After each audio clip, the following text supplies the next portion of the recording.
What up? What up? What up? What up? What's going on, brother? What's going on, killer? Ain't nothing much, man. We are back for another week, y'all. So we're super excited to keep this coaching series going. What are you staring at, bro?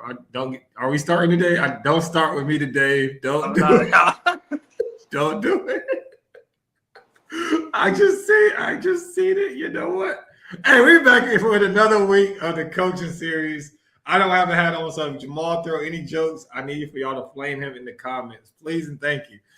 But this week, like we said, for the past 2 or 3 weeks, we've been having coaches on. You saw the recap of what was it, Hilton Head? Yeah, so you saw the recap of Hilton Head. So we wanted to bring you guys another coach.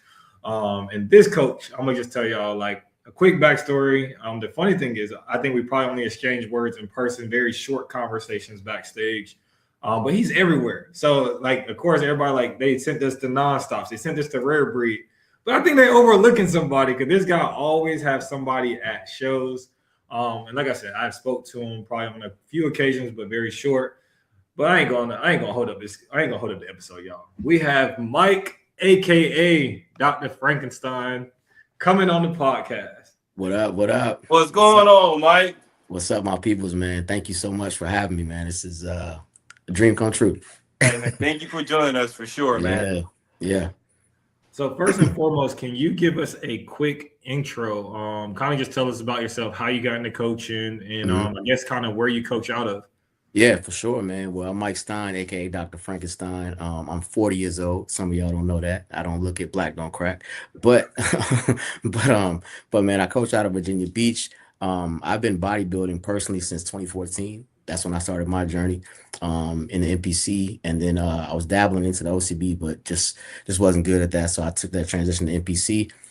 Coaching, that was an afterthought. You know, as I was competing myself, I was very selfish, as you guys know how it is when you're competing. It's a very one direction. It's all about me. My first client, his name is Howard Godfrey. He was my heaviest client to this day. Back in around 2017, he reached out like, hey, man, I need to lose some weight. He was a truck driver, about 345 pounds. And I was like, look, man, I don't know what I'm doing. I have a coach. Let me shift you his information. He was like, no, man, I want you to help me. And I was like, kept turning him down. He just kept DMing me like, yo, help me. And I was like, all right, man. So I finally helped him. And along that way, I started to love like just the experience that I had, you know, with him and us connecting, and his body starting to change. And we're losing 2 pounds this week, 5 pounds this week, and seeing him go from 345 pounds to 187 pounds over the course of 2 years was like amazing to me. So throughout that process, I actually started coaching for free in those 2 years, just a few people just to learn. Because I was like, this is kind of cool. I kind of like this. Like, I really think I actually got a thing for this. So I took on about 5 people for no charge, because I felt like at the time for me to get better, I needed just to have actual bodies. You know what I mean? Like, I can read the books all day. I got my certifications, but you don't learn things from that. You learn things from people and the different experiences. And then it just turned into what it is now. And it's always funny, man. If people ask, was this a dream? And honestly, man, coaching came to find me. I didn't go looking for it. You know what I mean? And same thing with bodybuilding. I actually was afraid to coach bodybuilding athletes. I just wanted to do lifestyle. As a bodybuilder myself, I was like, I don't want no parts of that. I don't want to deal with someone's peak. I don't want to deal with someone's prep. I just want to help regular people. But as you guys see, it turned into what it is today. All right, before we get started with the question, I just want to steal a little segment from off 7 p.m. in Brooklyn, The Connect. So funny enough, like Eric said, like we're in this space together, right? Yeah. And I've seen you around or whatever, and I never really I didn't know who you were, never had a conversation with you. Right. But funny enough, me and you share a mutual friend. We do. And that mutual friend is actually, I'll call him my brother. We're good friends. We grew up together. Like, when people say trench babies, like me and him came from the same neighborhood, same place and everything. And we actually grew up together, whatnot. And I consider him my brother to this day. Yeah. But he started doing videos for you. Yeah. And that's how, I got a little bit more connected with you and started, connecting a relationship with you. So I just thought that was pretty cool how it's like we've been in this space together. Yeah. But now it's coming full circle. So full circle, man. It's funny when him and I met and we did his podcast, and literally your name was brought up so many times, and I was like, oh yeah, I follow him. I didn't know, like I wasn't that deep into it yet as far as in the Right. OCB space, and I was like, yo, I was like, let him know I'm a fan. Because I'm always a fan. Like I'm a coach first, but I'm still a fan of bodybuilding. You know what I mean? Like I Yeah. love specific people. I'm never gonna be ashamed to shout out someone that's like amazing. I'm like, bro, you know him? That dude looks crazy. Like, let him know I'm a fan, bro. So it's a small world, man. Yeah. So shout out to Jaron. Jimmy. All right, Eric, go ahead and take it off, brother. All right. So my first question, and it's going to come off of what you just said, especially in your bio, because you're just like, hey, like I didn't think I was a bodybuilding coach. I didn't think I was a coach. I didn't think I was qualified to be a coach. Not at all. So with the experiences that you've gained over the years, what do you think goes into being a real bodybuilding coach? Not someone who says they're a bodybuilding coach, but someone who's actually doing the things. I think number one, you have to be coachable, right? A lot of coaches go into this experience and they're like, I'm in charge. You listen to what I say, XYZ, when it's really a partnership, right? And you have to really be in tune with that client. You have to be on the same page. You guys both have to be understanding that, hey, it's a marriage. You know what I mean? Like the communication has to be at an all-time high. You have to have some empathy. You have to have understanding. And I have a lot of beliefs. I'm not going to say that they're correct, but I truly feel like as a coach, you need to actually be an athlete first. Like you need to go through the experiences. So when that client's calling you about how lethargic they are, like I've done an hour and a half of cardio. I've been 3% body fat. I've been on zero carb. Like I know what you're going through, right? Like the relatability. So it's so many layers to it to be a great coach, in my opinion. It's also, like I was telling someone the other day, you have to really do this from a place of love first, right? For the client, not love for the money. The money's going to come. It's not about the money. It's about loving the individual and helping, understanding their goal and helping them get to where they need to be and being all in, like 10 toes down every day, communication, understanding, like the whole 9 yards. You know what I mean? Yeah, and I have one follow up on that, because you said two things I want to ask follow-ups. I'm gonna lead on the first one. So the first one was you felt like a coach need to compete, but necessarily, do you feel like the coach has to be a good athlete, or they just have to go through the trenches at least once or twice to actually know what the athlete is going through? Man, I'm gonna keep it 100, man. I've done 5 shows. 2 of them I won by default. I was the only one in bantamweight, so you know what I'm saying. Like I'll take that dub, but that doesn't mean I was great. I think I just went through the trenches. I've achieved a level of physique that I never achieved. I've been it. I don't want to consider myself like you two. Like I ain't Jamal. I didn't run through the whole segment the whole year and kill everybody. You know what I'm saying? So I think you just need to actually go through it to understand it. That's no different from a manager at a store. You started at the entry level, and then you went to sales, and you went to management, assistant manager, then you're running the store, so you can understand like the experience and all the things that's going through, so you can talk them through it. You can be relatable to it. So I wouldn't say you have to be good, but you have to actually go through the process and actually. That's a good question, because I think some people do it and they still haven't reached that level. Like that, there's a level that some people don't get to, and either A, the coach doesn't push them there, and B, they're not willing to push themselves to that level. Does that makes sense? You know what I mean? So yeah, and you good? Yeah, I had one thing, because I was just like, I don't know if you've seen the episode with Isaac, and we always talk about how like my coach is a wonderful athlete. Him and his wife are both wonderful athletes, but my coach always say like, hey, you have accomplished more on the stage, but he accomplished a whole lot more coaching wise, right? So we was just like, our thing as a coach is that we always want to make sure that we can hopefully get somebody to pass what we do on stage. 100%. And I have so many clients that's surpassed me in my career as a bodybuilder. Like I don't have an OCB pro card. I don't have an IPB pro card. You know what I mean? Like I never been to a national stage. I did some regional shows, local shows, but I have so many clients that have surpassed my bodybuilding legacy, which is amazing to help them do that. And I think that's what it's all about, like taking the back seat. And once again, to your question, like the coach needs to understand, like it's not about me, it's about them. Like it's all about them, 100%. Like without them, all 3 of us don't exist as coaches. You know what I mean? So that's the headspace I think coaches need to be in to be successful and to have a great roster and a great track record. Absolutely. And I think I like what both of y'all are saying.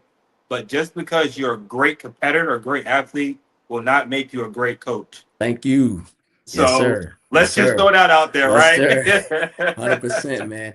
Man, that's funny you say that because you have so many amazing athletes, amazing IBB pros, amazing pro OCB pros. You're a pro in that actual level of being an athlete, but coaching is a whole nother conversation. You know what I mean? Like coaching and being an athlete, boy, that is two different things. So I agree with you 100% there, bro. Like that is a true statement. Yeah, you got some kind of high tech camera, man. That thing zoom in, zoom It's out. my new MacBook Air, man. It's like goes with That thing zooming in, zooming out. It's crazy, So right? I'm gonna keep the conversation here because you also said something. You said the athlete have to be coachable, right? Yes. So where do you draw a line between coaching and babysitting? Because there's some competitors, they want to be babysat instead of actually coached. Yeah, man, I draw the line pretty like thankfully, man, I've been doing this so long, so my experience and my actual level of coaching has changed drastically. Like in the beginning, I was babying because I wanted to keep like clients. I didn't want to lose. I wanted to build the resume, right? Like I was doing anything. I was reaching, hey, you okay? Like I still do that now, but let's say, for example, check-ins. Like I'm at the point now where if you're not submitting your check-ins, I'm not chasing you. Like I love you, I care about you, but you do understand the protocol. You know how important this is to our goal. If you're not checking in, it's not my job to call you and chase. Hey, did you check into? No, so I'm at that point, right? And that kind of coincides with like the baby. And we all are adults. We had a great consultation. I laid out my expectations. You let me know your why. I internalize it. I relate with it, and I know how important it is to you. So I'm gonna give you a percent. So if you start to slack, or you start to do these things. Like I can't baby a grown man. I'm gonna have a great conversation with you. You know what I mean? Because I'm not an angry coach. I'm a very calm, loving person. So we can have an honest conversation about where you're at mentally. What's killing your process right now. But I'm not about to like hold your hand to that degree, if that makes sense. You know what I mean?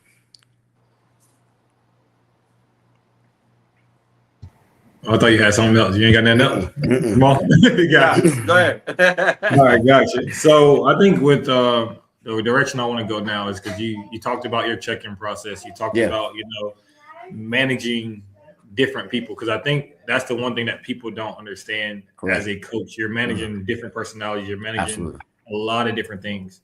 So when it comes down to actually dang, I lost my question. Hold on, I got it. When it comes down to dealing with different sort of athletes, because we always ask the question: do you give each and every athlete the same kind of firm accountability, or are there some athletes where it's just like they're an amateur? I gotta just kind of give them a nudge a little bit more than my pro athlete. Or whether it's like one of your NPC athletes. Do you coach? Yeah, man, that's a phenomenal question. I think that there has to be a level of understanding of who you're working with. You know what I mean? And that I learned that from reading. I heard that from Jimmy Jones, the Cowboys head coach in the '90s. Right? He was like, I can yell at Emmitt Smith, but I can't yell at Michael Irvin. Right? Like, so you got to understand who your client is and what that threshold is, how they like being talked to. Like how can you push them? What are they motivated by? So I do have to, especially with a new athlete, because I feel like bodybuilding is getting so popular currently, and it's getting a lot of younger athletes are actually competing now, 19, 20, 21s. I think that's amazing. I know what I was doing at 21. I wasn't competing. But but with them, they don't understand what it takes to be great, right? Or what it takes to really accomplish the goal of winning the show, getting an OCB Pro card, or overall.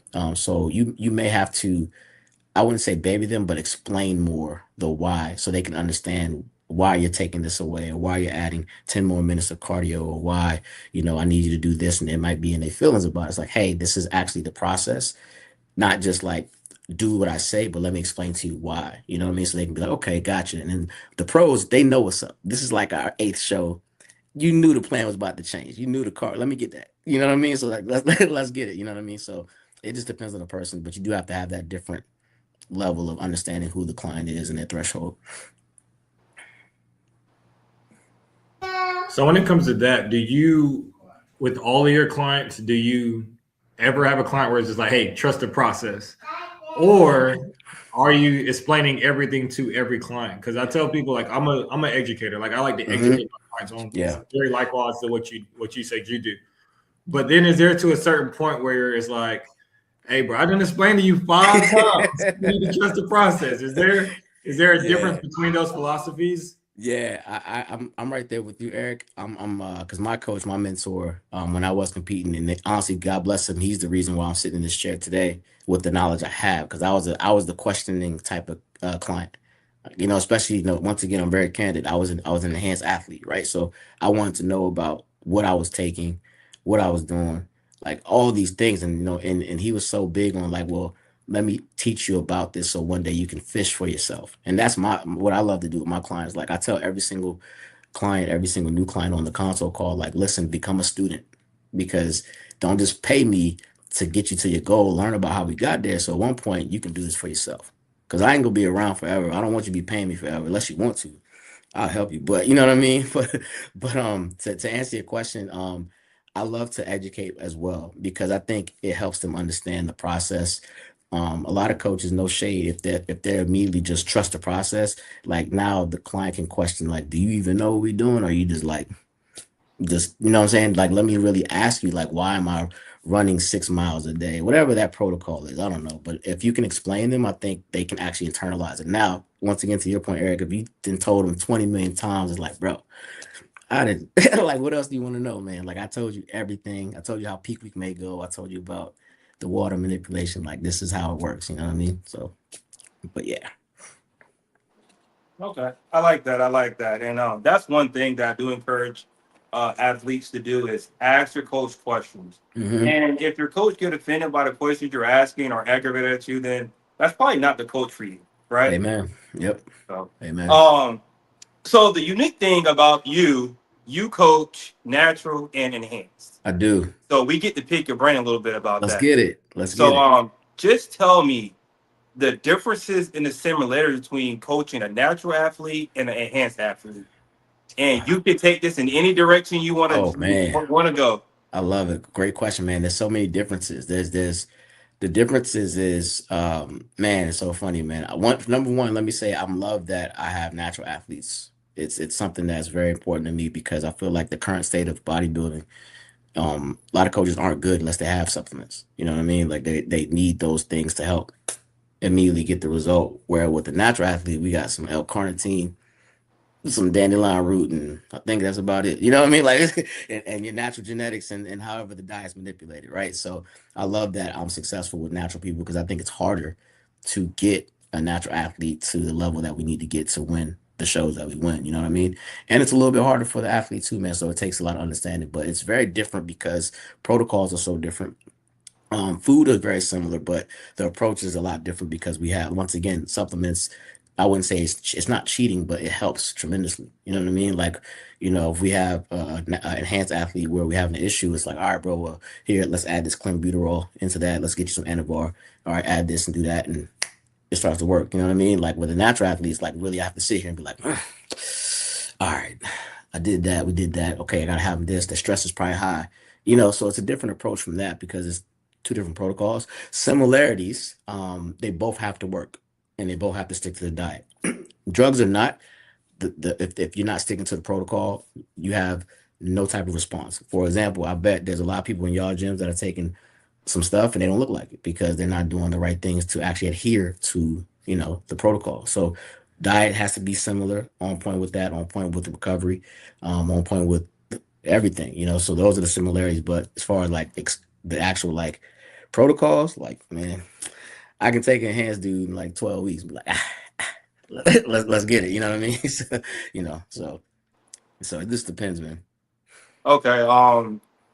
I seen this off another little podcast, Let's get whatnot. it. I think his name is Jared. He asked E Banks who works harder, I saw that. Yeah. natural or enhanced. So, Mm. what do you think? He answered that. He answered that in a bad way because he kind of shot down natural athletes, right? I think we all work hard in our different way, right? Now, what he should have said, this is my opinion. Once again, E Banks, he's still the man. I think he should have been like, with the enhanced athlete, we have more strength, more recovery. We recover a lot faster, right? So it doesn't mean we work harder. I think everybody works hard in the gym, especially with once again, like I said, a natural athlete doesn't have some of the benefits we have to excel a little bit faster, right? So, I think a natural athlete has to work just as hard, just to achieve the look that they achieve. Because let's be 100, man, the last 2 years, I believe, man, some natural athletes they've been some freaks, man. Like, okay, like this is some crazy stuff, but I don't think necessarily we work harder as enhanced. I think we just have more strength. We can actually do more PRs. Maybe we have a faster recovery because of the supplements, but I wouldn't say we work harder. I think everybody works hard. Like everybody. This is a sport of bodybuilding. To do this at that level, you have to work hard. Like there's no excuses about it. No, for sure. And I think some of the guys will get me on the recovery, but going pound for pound in the gym. I Yeah, mean, me personally, I think I would smoke some enhanced guys, I but seen that's it. just me. I seen it, man. I seen it. I said, this boy be lifting, man. I said, I ain't touching that. Yeah, man. Yeah. I think that's and it's funny you say that because on Jimmy's podcast, I talked about how it's unfortunate that no matter what, I feel like it's a Bloods versus Crips with the natural Yeah. and enhanced community. Like it's like we all love this sport. There's just Yep. different ways we're going about it. So if they're natural, that's what's up. If they're enhanced, that's what's up. I think that we should all just like, hey man, like you like to compete, me too. I do this, you Yep. do that. Word. I agree, and I'm seeing less of that now, which is a good thing because, like hmm you said before, it's like, oh, I'm enhanced, I'm natural. hmm But I'm like, bro, who cares? Yeah, who cares, man? Like, Yep. as long as you're doing great, you taking care of your health. Because even with natural athletes, blood work is still should be a requirement, right? Like, we should still because no matter what, it's a dangerous sport. You're pushing your body to a level that is not sustainable. You know what I'm saying? So you should. It's dangerous. Drugs are not like the drugs can make it a little bit crazy, but it's just dangerous overall.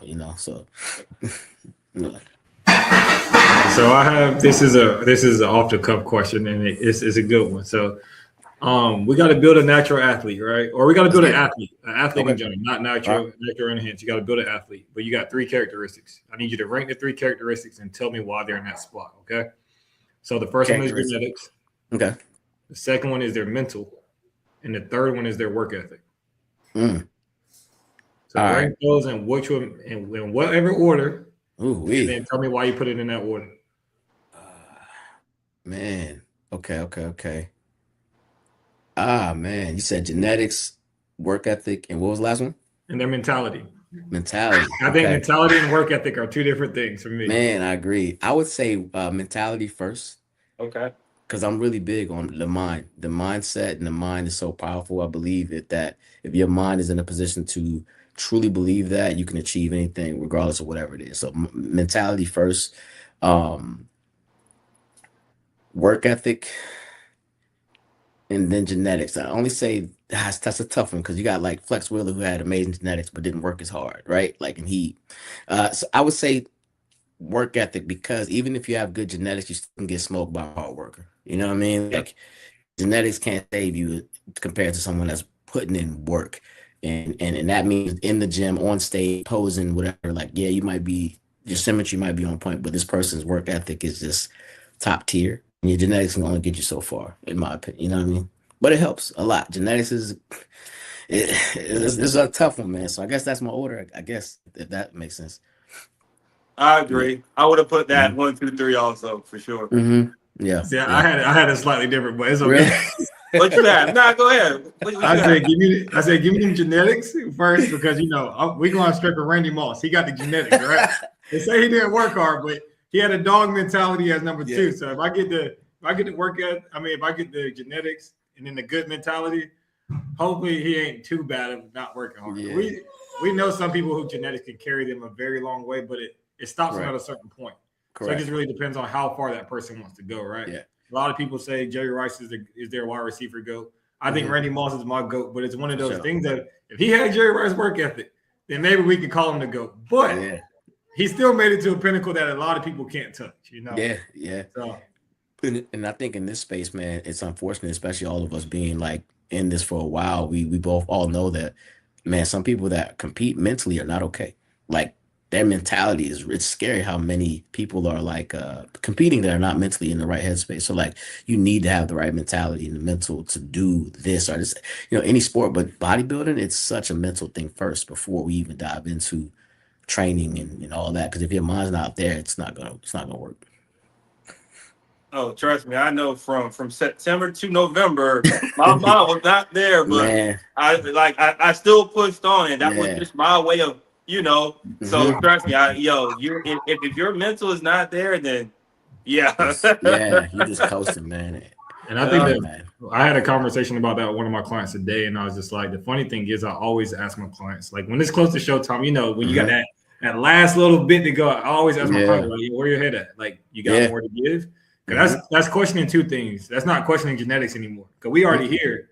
That's questioning your mentality. Like, hey, do you feel like you can go to that place? Yeah. And two, that questions are, can you work a little bit harder than what you think you've been working? That's it. Yeah. So, like I said, genetics is out of that one, but I love that question because when my guys be like, "Yo, coach, whatever it takes, let's do it." Yeah, hey, that fires me up. I'm like, Heck "Hey," yeah. And it's because I think the exact thing I told him was I was just like, it's because I've been there, kind of like what you said in your opening statement. We've been to almost anything that we're going to put a client through. We've done everything. but we know how it feels, so we don't want to take them there. But if they be like, "Hey, nah, let's do it," you're all for it. Yeah, I love that. I love it. I love it, man. All right. This is a question that I ask every coach that done set on the other side of the screen, and I just like to hear what everybody has to say. And this is my last question, by the way. What are some red flags that you see when it comes to, you know, competitors trying to compete, or first time competitors, or even some of your enhanced competitors? Like, what are some red flags where you're like, okay, listen, we need to slow the roll, we need to regroup. Yeah. Red flags is just I wouldn't say insubordinate. It's not listening. You know what I mean? And I would say number one, not communicating. Number one, like, because communication is everything for me. Like, we all have clients everywhere, so the communication has to be top tier because I don't get to see you every day. Like, our communication is important. So if I'm reaching out, if I'm like, "Hey, how you doing today?" or like, "Hey, how's your food?" and you ghost for like a few days, it's like, all right, and then I don't know, man, it's a spiritual thing. You can start to feel like that person just something's off. You know what I'm saying? And like, it's just weird when you like reach out to them and they're not responding, or they're giving you one word answers. It's like, oh, okay. You know what I'm saying? Or now they're asking questions based off of like, "Hey man, I heard," or "Someone at the gym told me this," and I'm like, ah.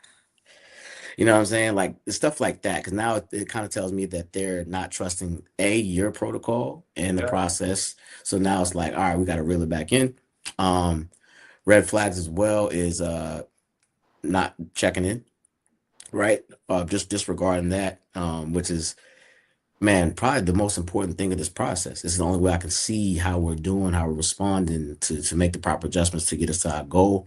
And just slacking on in the check-in, just seeing bad results. Like, man, weights up. Every week it's something. "Oh man, I missed a meal," or "I didn't have time to do the cardio." Just excuses. When those start to come about, that's just the biggest red flags, man. And then, and then seeing the response of the body, that's when I'm like, okay, we off. Like, let's have a conversation. Like, what's going on? Like, let's regroup. Let's fix this. Yeah, those are the biggest ones for me, man. Just not following protocol. And it's, I'm not that anal of a coach. Like, even to the point where I do provide everything. Your programming, your gym. If you switch up some workouts, cool. If you need to move your split around to your schedule, I don't care. But if you just completely like changing everything up, I'm asking you like, "Hey, what'd you eat this week?" "Oh, I'd had some chicken sausage," and I'm like, "Bro, that's not even on the plan. Like, what are we talking about?" You know what I mean? Like, we just going off the scale. So things like that, bro, if that makes sense, like a big red flag for me. Sure. Yeah. For enhanced though, there's a difference. So now that gets tricky because you can see body changes, and I'm like, "Hey man, just as a quiz, I'm like, what do we?" And I have the notes. I'm like, "What are we running? What are you running?" And if they're giving me more than what we discussed, now I'm like, okay, now you're adding in things that we weren't supposed to. You're doing your own protocol now, which is dangerous. That's a big red flag because like you're just doing your own thing, and I'm like, "Hey man, this isn't safe. We shouldn't be doing that much at this time. Everything's a timely thing." You're just like doing it yourself, which is like a big red flag, right? So I quizzed them, like, "Hey man, how's your protocol?" They're like, "Oh, I'm good." Like, "How much you taking?" And they might be like, "Oh, I'm doing 570." I'm like, or I'm like, "Oh, I added this last week." I'm like, "Hey man, we don't add that to 6 weeks out. Like, why are you taking this right now?" Because the athletes in their head about the look they want to get there faster and is it doing stuff. And I'm like, yeah, this isn't, we gotta talk. Like, this is a red flag. Like, Just out of curiosity, you don't have to share if you don't want to. for sure. But what's the craziest cycle that one of your competitors are on, or like how many things are they taking a day to get that physique? For sure. Thankfully, man, I was taught my true belief system: less is more. Like, and that's really some honest conversation. What's scary is currently, man, a lot of the current cycles are extremely high and it's very dangerous. You hear some of the things people are running. It's like, bro, the body is there's something called adaptations, right? So if you have, it's almost like pre-workout. You only can take it so long until you gotta take some time off it, right? Like you have to like stop taking it so your body can respond. Some people are taking astronomical dosages to where the body's not even gonna respond with that much, right? So less is always more. You know, the body can actually absorb it and do it. I don't have anyone taking crazy things because number one, I care about my life, I care about my family. This is a tricky, dangerous sport, and that can cause issues, right? And I don't have time to have myself in the newspaper or like, you know what I mean? It's what it is. Like, so I've heard of other people running some major stuff, man. It's like, and more so of the pros, you know what I mean? That pro level, because what happens is you've been taking it so long, you have to go from that normal rate to now go up a level to get it to respond. Then that gets kind of washed out. Now we gotta go up again because it's used to this one. You know what I mean? So it just gets to a point of like now you're at this highest dose because you've been running it for 10 years, which is dangerous. So it gets crazy, man. Yeah. Yeah. It's a crazy space, man. I'm telling you, man. So of course Jamal don't know about this because I just randomly be making up segments and adding them in. So this is the last segment. So this one is called split decision. So of course, you know, when there's an overall battle, usually it's a very split decision between the two things, or the two people, or however many people is on stage. So you know, other people have something called this or that, but we're gonna go split decision because I like the name of that, and it sounds like it's bodybuilding related. You like that, huh? That was new, huh? You like that? So, you got it, brother. You just be making up stuff, and I'm just like, okay, we just gonna rock with it. Hey, I'm co-producer of this mother. But all right, so I'm gonna name two things, and then it's gonna be 5 different sequences, and you can kind of just go with which one you prefer. All right. Okay. So post-show meal, is it straight to the desserts or a burger? Real food. Give me a burger. All right. Sorry, my son's crazy. If I hear that. No, you're going. Commercial gym or bodybuilding gym?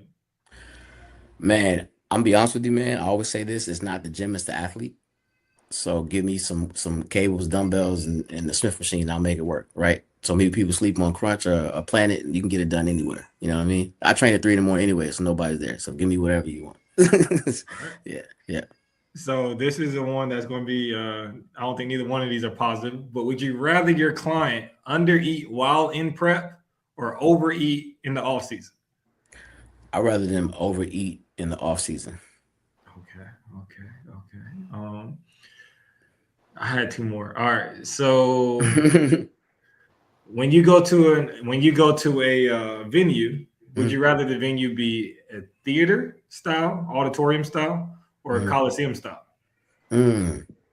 Which one is Colonial Open? That's a church. Is that a theater?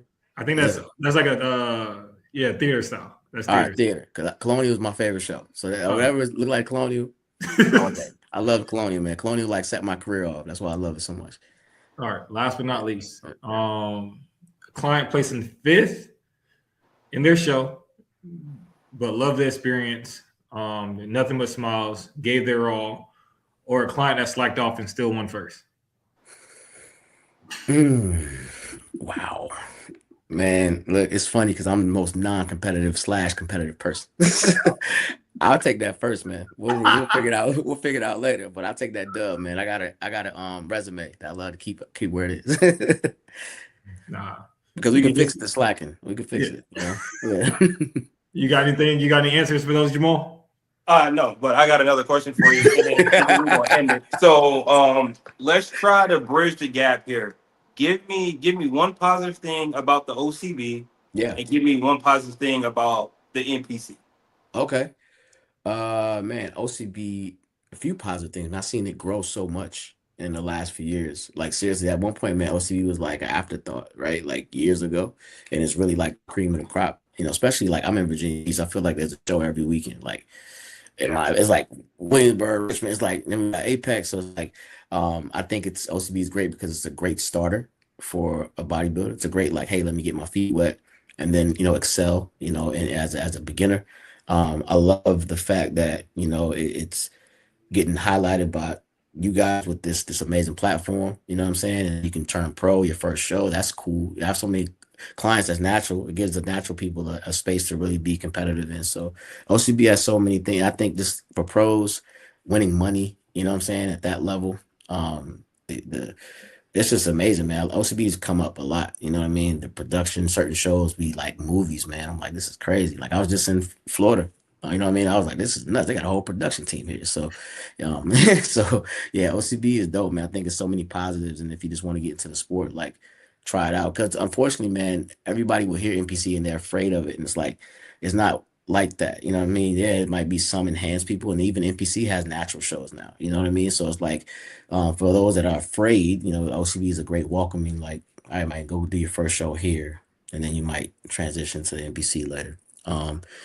NPC, if you're at a crazy elite level and you want to like test that water and go to nationals and possibly IBB, you know, it's great because it gives you that platform of being like, you know, as they say, the top of the top, because the Olympia opportunity, right? Like, so, you know, it's very similar.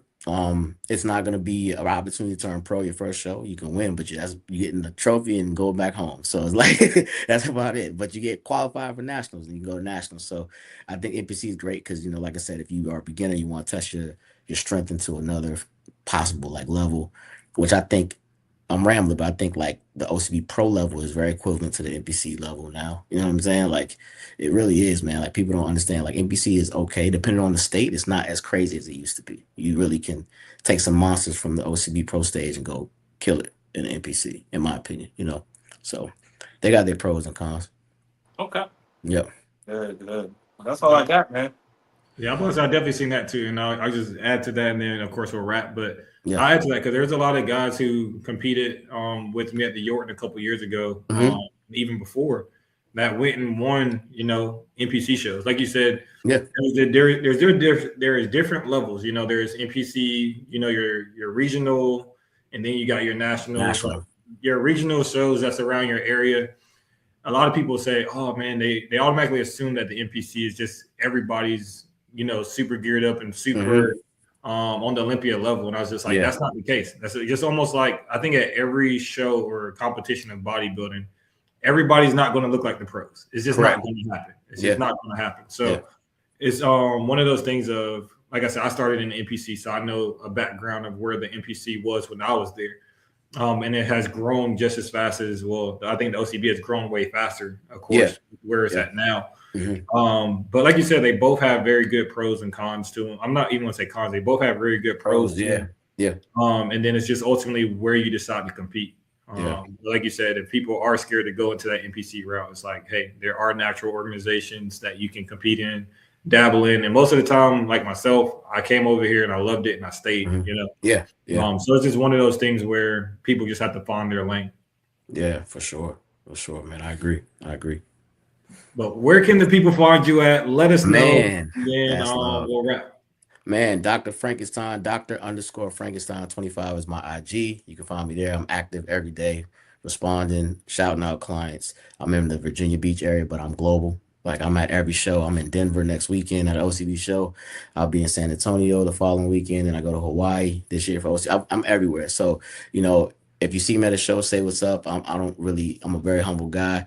I'm a very great coach. I love what I do. I love every single one of my clients. I thank you guys, lifestyle and athletes. I'm nothing without y'all. You know what I mean? 32 OCB pro cards under my belt and more to come. 2 pro show wins. We just racking them up, man. Like I'm just excited to be here on this platform. I'm excited to be at shows and just be in this space, man. It's a blessing. It's all a dream to me. Like this doesn't even, none of it feels real, man. I'm serious. Like I'm just very grateful. Very, very grateful. Oh yeah, SteinFitness.com. SteinFitness.com as well, man. Website is available, apparel available if you want to fill out the form for coaching or mentorship. SteinFitness.com. Absolutely, man. Thank you for joining us. Stay grounded. Stay you, man. And yeah, keep killing it, man. Thanks, bro. I think you're gonna have a great year this year. Thank you, man. Thank you so much, man. I feel like, man, not to ramble, man, but Eric, you said something in the beginning, and my client Will Forbes, we were just talking this week, and he was like, man, I feel like you be flying below the radar, like nobody knows you just got this amazing stats, and you know, then all of a sudden Carolina hits me up to be on this podcast, and I'm like, perfect time, and that's timing is crazy. So yeah, man, I appreciate you guys so much. You guys are both legends. And this podcast is amazing. Thank you for what you do in the organization and bringing on people to this platform, and I'm really appreciative of this. Thank you. Yeah, we appreciate you as well, man. Yeah. All right, y'all. That's another episode. But go ahead and grab your Chula trunks, your Chula shorts from chulawear.com. Use those codes, eShell10 or Carolina Muscle. But until next week, y'all. Peace. Hey.